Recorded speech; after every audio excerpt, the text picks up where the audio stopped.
దాంట్లో sitting MP Mithun Reddy, grade 1 officer Krishnamohan Reddy, retired IAS Dhananjaya Reddy, ex MLA Chevireddy Bhaskar Reddy, Raj Kasireddy, Balaji Govindappa అని భారతీ సిమెంట్స్లో total overall in-charge and chartered accountant. వీళ్ళందరూ జైలుకి పోయారే. కారణం ఎవరు? ఆ రోజు మిథున్ రెడ్డి ట్రాన్సాక్షన్లో 5 కోట్లు, నిన్న ఆ శంషాబాద్ దగ్గర ఫామ్ హౌస్లో 11 కోట్లు, 12 అట్టపెట్టెల్లో 11 కోట్లు, దుబాయ్ నుంచి నేషనల్ ఇంటర్నేషనల్ రూటింగ్ జరిగింది. అన్ని సాక్ష్యాలు దొరికినాయి. ఎవరెవరు మీ నాయకులు, ప్రధానమైన ముఖ్యమైన నాయకులు ఏ ఇంట్లో కూర్చున్నారో ఆ లొకేషన్స్ అన్నీ ట్రేస్ అయినాయి. ఈరోజు టెక్నాలజీ ఉంది. ఆ టవర్ నుంచి ఆ లొకేషన్స్లో ఎవరు కూర్చున్నారు, ఎంతసేపు కూర్చున్నారు, ఏ ఫోన్ నంబర్లో కూర్చున్నారు, అన్నీ ట్రేస్ అయిపోయినాయి. ఈ డబ్బంతా కంటైనర్లలో ట్రాన్స్పోర్ట్ చేసింది తెలిసిపోయింది. వాళ్ళెవరిని మీరు పరామర్శించలేదే? ఎవరి కారణంగా ఈరోజు జైలుకి పోయేవాళ్ళు? ఎవరు దీనికి బాస్?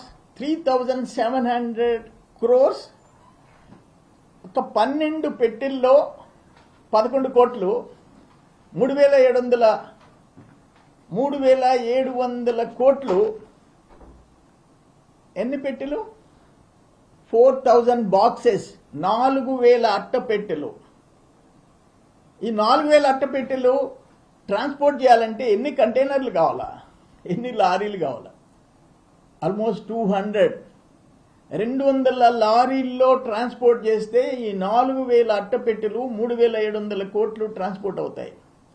దీనికి కారణం ఎవరు? ఇంత పెద్ద స్కామ్ జరిగేదానికి ఆయన, మీరు చీఫ్ సెక్రటరీ నుంచి ఫైల్ వస్తే కాదని చెప్పి వెంకట్రెడ్డిని ఎందుకు వేశారు? వెంకట్రెడ్డిని ఎక్సైజ్ కమిషనర్గా ఎందుకు వేసి, ఎవరు ఫైనల్గా ఆర్డర్స్ ఇష్యూ చేశారు? చీఫ్ మినిస్టర్ ఎవరైనా? జగన్మోహన్ రెడ్డి. డిజిటల్ పేమెంట్ ఉండకూడదు అని చెప్పేసి డెసిషన్ ఎవరి గవర్నమెంట్లో జరిగింది? అన్నీ క్యాష్, కరెన్సీ నోట్లు, డబ్బు కట్టలు పే చేయాలా? 1,30,000 కోట్ల డబ్బు అంటే ఎన్ని వందల ట్రక్కుల్లో ట్రాన్స్పోర్ట్ కావాలా? డిజిటల్ ఇండియా అని చెప్పేసి ప్రధానమంత్రి నరేంద్ర మోడీ గారు చెప్తుంటే కాదు, క్యాష్ ఆంధ్రప్రదేశ్ అని చెప్పి ఆ మార్క్ వేసుకుంది ఎవరు? ఇండియాలో ఆంధ్రప్రదేశ్. ఎవరు కారణం? జగన్మోహన్ రెడ్డి. అటువంటి జగన్మోహన్ రెడ్డి మీ వల్ల ఇంతమంది, ఇప్పుడు 40 చిల్లర మంది ముద్దాయిలు, నిన్న 40వ ముద్దాయి ద్వారా వచ్చిన సమాచారం తీసుకుపోయి 11 కోట్లు తెచ్చారు. 12 బాక్సుల్లో 11 crores క్యాష్. ఎలక్షన్స్ అప్పుడు ఎవరెవరికి చేర్చింది సమాచారం వచ్చింది. ఇక్కడ కావలికి ఎంత పోయింది, మొత్తం జిల్లాల్లో ఎన్ని వందల కోట్లు పోయింది వచ్చింది. ఇదన్నీ తమరు కారణంగా మీ దురాశ. ఎక్కడ పెట్టారు? ఏ మేడల్లో పెట్టారు? తాడేపల్లి ప్యాలెస్లో పెట్టారా? లోటస్ పాండ్లో పెట్టారా? పులివెందుల ప్యాలెస్లో పెట్టారా? ఇడుపులపాయలో పెట్టారా? సిబిఐ రాజశేఖర రెడ్డి మీ తండ్రి ముఖ్యమంత్రిగా ఉన్నప్పుడు 43,000 కోట్లు సిబిఐ తేల్చింది. కోర్టులో ఉన్నాయి కేసులు. ఆ 43,000 కోట్లు, ఈ 3,000, దీంట్లో ఓన్లీ లాస్ట్ 5 yearsలో ఒక్క లిక్కర్ కేసు ఇది. ఒక్క లిక్కర్ 4,700 crores. మిగతా మైనింగ్, శాండ్, ల్యాండ్ స్కామ్స్. ఆ టైటిల్ యాక్ట్ తెచ్చిన దానికి ఎంత మొత్తం దోపిడీ జరిగింది రాష్ట్రంలో? ఇవన్నీ కలిస్తే ఎన్ని వేల కోట్లు ఎక్కడ పెట్టుకుంటున్నారు? ఏం చేసుకుంటారు? అటువంటి మీరు, మీ వల్ల ఇంతమంది జైళ్లకు పోతే ఒక్కరిని పరామర్శించకుండా నెల్లూరుకి ఎందుకు వస్తున్నారు అనేది నా స్ట్రైట్ క్వశ్చన్. అంటే కాకాని గౌతమ్ రెడ్డి అంత మంచి బాలుడా? రేపు మీరు వచ్చిపోయిన తర్వాత ఎల్లుండి చూపిస్తా సినిమా. ఎల్లుండి మీరు వచ్చి పరామర్శించే అతను ఏం చేశాడు, ఏం దుర్మార్గాలు చేశాడు, ఏం భాష వాడాడు కుటుంబాల మీద, ఇవన్నీ సినిమా చూపిస్తా. ఇది అన్ఫార్చునేట్, ఇది దురదృష్టం. ఇది మీరు సమాధానం చెప్పాలా. మీ వల్ల ఆ మిథున్ రెడ్డి ఇంటికి ఎందుకు పోవటం లేదు? రాజకేశి రెడ్డి ఏం పాపం చేశాడు, నువ్వు చెప్తే వచ్చాడు. ధనంజయ రెడ్డి నీ వల్ల. వీళ్ళందరినీ కంప్లీట్గా జైల్లో ఉంటే ఒక్కరిని చెవిరెడ్డి భాస్కర్ రెడ్డి నీ ఫాలోయర్, నువ్వు చెప్పినట్టు చేశాడు. ఎందుకు పోయి పరామర్శించలేదు? వాళ్ళ ఇంటికి పోయి ఆ కుటుంబ సభ్యులను ఎందుకు పరామర్శించడం లేదు? ఇక్కడ మాత్రం వచ్చి మొన్న ఆయన, ఇప్పుడు ఆయన జైలుకి పోయి చూసి వచ్చాడు. కుటుంబ సభ్యుల్ని దూషించిన ఆయన్ని ఇప్పుడు ఈయన పోయి పరామర్శిస్తున్నాడు. ఏంటి దీంట్లో ఉండే లాజిక్? అంటే మీ వల్ల మొన్న మళ్ళీ దంపతులు పోయి గవర్నర్ని కలిసి వస్తారు. ఏంటో నాకు అర్థం కాల. అంటే ఇన్ని పాపాలు చేసి మీరు ఒక గవర్నర్ని కలిసి అర్హత ఉందా మీకు అని అడుగుతుండా? ఇంత దుర్మార్గాలు చేసి ఇది అసలు అల్టిమేట్గా ఇప్పటికీ నాకు అర్థం కాదు ఏంటంటే, రాష్ట్ర ప్రజలకు అర్థం కాదు ఏంటంటే, మీ వల్ల జైల్లో ఉండేవాళ్ళని మీరు పోయి కలిసి వస్తే బయట వచ్చి మీడియా ముందు మాట్లాడలేరు. ఇప్పుడు ఇక్కడికి వస్తున్నారు, మీకు పర్మిషన్ 100 మందికో ఏదో ఇచ్చారు అనుకోండి. అంటే ఒక ఇష్యూ, మామూలు పర్యటన కాదు ఇది. తప్పులు చేసి దుర్మార్గాలు చేసిన, పాపాలు చేసిన వాళ్ళని అరెస్ట్ చేస్తే వాళ్ళని చూసేదానికి వస్తున్నారు. మీరు రెచ్చగొట్టి రప్ప అని మాట్లాడుతున్నారు. పొట్టేళ్ళు నరికినట్టు నరికితే అని చెప్పేసి అటువంటి భాషలో తప్పే ఉందన్నమాట. రెచ్చగొడుతున్నారు మీరు. అందుకని పోలీస్ రిస్ట్రిక్షన్స్ పెట్టింది. పోలీస్ తప్పులేదు, లా అండ్ ఆర్డర్ మెయింటైన్ చేయాలి. అయినా మీకేం పరిధులు లేవు మీ పార్టీకి. మళ్ళీ వచ్చేసేసి సీఎం అని అర్పించుకుంటావు, ర్యాలీలు చేయించుకుంటారు. ఒక డిసిప్లిన్ లేదు. ముఖ్యమంత్రిగా పనిచేశారు, అందుకని రేపు ఇక్కడికి వస్తున్నారు. ఎల్లుండి మాట్లాడతా నేను, ఎల్లుండి చెప్తా కంప్లీట్ మీరు చేసిన మీ ఎవరినైతే పరామర్శించేదానికి వచ్చావో ఆయన బండారం ఎల్లుండి బయట పెడతా.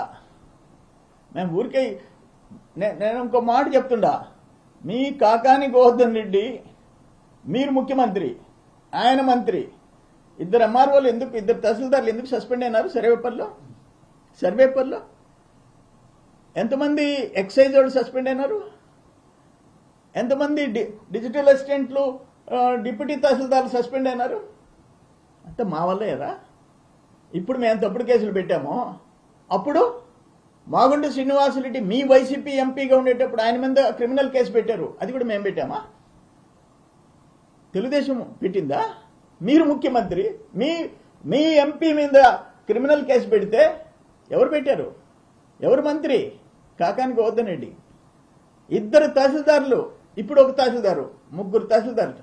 ఎవరి వల్ల? కాకాని గోవర్ధన్ రెడ్డి. మీరు ముఖ్యమంత్రి అంటే మేము తప్పుడు కేసులు పెడుతున్నామా?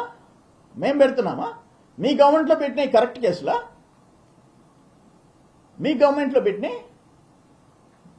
గవర్నమెంట్లో సస్పెండ్ అయింది మేమే సస్పెండ్ చేయించామా? మాగుంట శ్రీనివాసరెడ్డి ఎంపీ మీద క్రిమినల్ కేసు పెడితే మాగుంట శ్రీనివాసరెడ్డి మెక్డవల్, సింగరాయకొండలో McDowell distillery MNC company, multinational company, అనేక దేశాల్లో మెక్డవల్ బ్రాండ్ ఇక్కడ బ్యాన్ చేశారు. మీరు వాళ్ళు లంచం ఇవ్వటం లేదు, క్రేట్ కింద ఇవ్వటం లేదని చెప్పేసి బ్యాన్ చేశారు. ఎవరు ఆ డిస్టిలరీ మెయింటైన్ చేసింది? ఎవరు పార్ట్నర్స్? మాగుంట శ్రీనివాసరెడ్డి, ఆనాటి వైసీపీ ఎంపీ. మీకు విచక్షణ లేదు. డబ్బు అన్నప్పుడు ఇంకా మొహమాటాలు లేవు మీకు. వైసీపీనా, ఇంకో పార్టీనా, ఇంకో వ్యాపారస్తుడా, ఏం లేదు. మీ టైంలో 2020 నుంచి 23 వరకు 11 కంపెనీలు కొత్తగా ఫామ్ అయినాయి. 11 కంపెనీలు లిక్కర్ ట్రాన్సాక్షన్స్, డిస్టిలరీస్ని మూయించి ఈ కంపెనీలకి హ్యాండ్ ఓవర్ చేసి ఆ కంపెనీల చేత బిజినెస్ చేయించారు. ఆ కంపెనీలు బిఫోర్ 19 లేవు. 11 కంపెనీలు. ఇన్ని పాపాలు మీరు చేసి ఇప్పుడు తగుదనమ్మా అని చెప్పేసేసి ఆయన కాకానికి వద్దనని చూస్తా అంట, ప్రసన్న కుమార్ రెడ్డిని పరామర్శిస్తా అంట. నీ వల్ల జైలుకు పోయిన వాళ్ళు ఎవరిని ఒక్కరిని కూడా టచ్ కూడా చేయడంట, వాళ్ళని పరామర్శించడంట. ఎందుకంటే పొరుగు పోద్ది. వాళ్ళని పరామర్శిస్తే వాళ్ళ ఇంట్లో వాళ్ళు, ఆ కుటుంబ సభ్యులు, ఎవరయ్యా మా వాళ్ళు జైలుకు పోయేదానికి కారణం నువ్వే కదయ్యా, మళ్ళీ మమ్మల్ని పరామర్శించేదానికి వచ్చావని అడగతారనే భయం, ఆ ఒక్క భయం. అందుకని పోవడంలా దేశమంతా తిరుగుతాడు. వల్లభనేని చూసి వస్తాడు, ఆయన అందం గురించి పొగడతాడు. ఇప్పుడు రేపు ఏం మాట్లాడతాడో చూస్తాము. కానీ నీ వల్ల జైల్లో ఉన్న 12 మందిని పరామర్శించవు. 40 మంది ముద్దాయిలుగా మారిపోయినారు, విదేశాలకు పారిపోయినారు. ఎవరు కారణం? వైఎస్ జగన్మోహన్ రెడ్డి. ఆ జగన్మోహన్ రెడ్డి నీతులు శుద్ధులు చెప్తే మేము వినాల రేపు. అందుకే చెప్తుండా, రేపు వచ్చిపోండి. ఎల్లుండి మీరు ఎవరినైతే చూడ్డానికి వస్తున్నారో వాళ్ళ కథ అంతా బయట పెడతా, సినిమా చూపిస్తా. It's unfortunate. నెల్లూరు జిల్లాలో లాస్ట్ 5 years తమరు ముఖ్యమంత్రిగా ఉన్నప్పుడు నెల్లూరు జిల్లా అంటే ఒక గౌరవం. మాజీ ముఖ్యమంత్రులు, మాజీ గవర్నర్లు, ఒక ప్రతిష్టాత్మకమైన జిల్లా, స్వతంత్రం పోరాటాలు చేసిన వాళ్ళు, జైళ్ళకు పోయిన వాళ్ళు, మీరు వచ్చి స్పాయిల్ చేసి పెట్టినారు. నెల్లూరు జిల్లా చరిత్రను తిరగరాశారు, చెడ్డ పేరు తెచ్చారు. మీరు మా జిల్లాకు వస్తున్నారు. గ్యాదరింగ్ చేస్తున్నారు, ఒక 20-25 వేల మందిని గ్యాదర్ చేసే ప్రయత్నం చేస్తున్నారు. వస్తారు, అభిమానంతో వస్తారు, మేమేం చేయలేమని చెప్పేసి కాకాని కుమార్ కావచ్చు, రామిరెడ్డి ప్రతాప్ కుమార్ రెడ్డి గారు అంటున్నారు సార్. ఇప్పుడు కూడా సర్వేపల్లి 15,000 మంది, మిగతా నియోజకవర్గాలు 5-5 వేల మంది టార్గెట్లు ఇచ్చుకుంటున్నారు. అక్కడ ఎస్పీకి పర్మిషన్ పెట్టింది ఈ 10 మంది, 100 మంది అని చెప్పి పెట్టారు. అక్కడ 100 మంది, ఇక్కడ 10 మంది అని మీరు పెట్టిన పర్మిషన్ కోసం పెట్టిన దాంట్లో. కానీ ఎక్స్ఎమ్మెల్యేలకి నియోజకవర్గాల వారీగా టార్గెట్ ఇచ్చారు. మీరే లా అండ్ ఆర్డర్ వైలేట్ చేస్తున్నారు. అక్కడ మళ్ళీ రెచ్చిపోతున్నారు. మైక్ తీసుకొని రప్ప ఆడించమంటున్నారు. మీ మాజీ మంత్రి ఒక ఆయన అక్కడ కూర్చొని నేను రాత్రిళ్ళు ఆడించమన్నాను, ఏం పొగులే ఆడించమంటాను అని ఇంకొక ఆయన మాట్లాడతాడు. అసలు ఎక్కడున్నాం మనమోనని. బీహార్ రాష్ట్రం మారిపోయింది. అంతకుముందున్న లా అండ్ ఆర్డర్ సిచ్యువేషన్ నుంచి ట్రాక్లో పడింది. ఇప్పుడు ఆంధ్రప్రదేశ్ని తీసుకుపోయి బీహార్ ర్యాంకులు తెచ్చుకుంటున్నారు మీరు.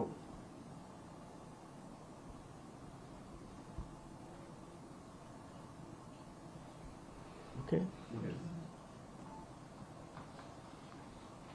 అంతే కదా.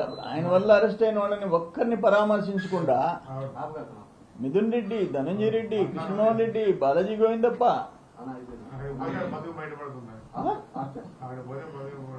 అదే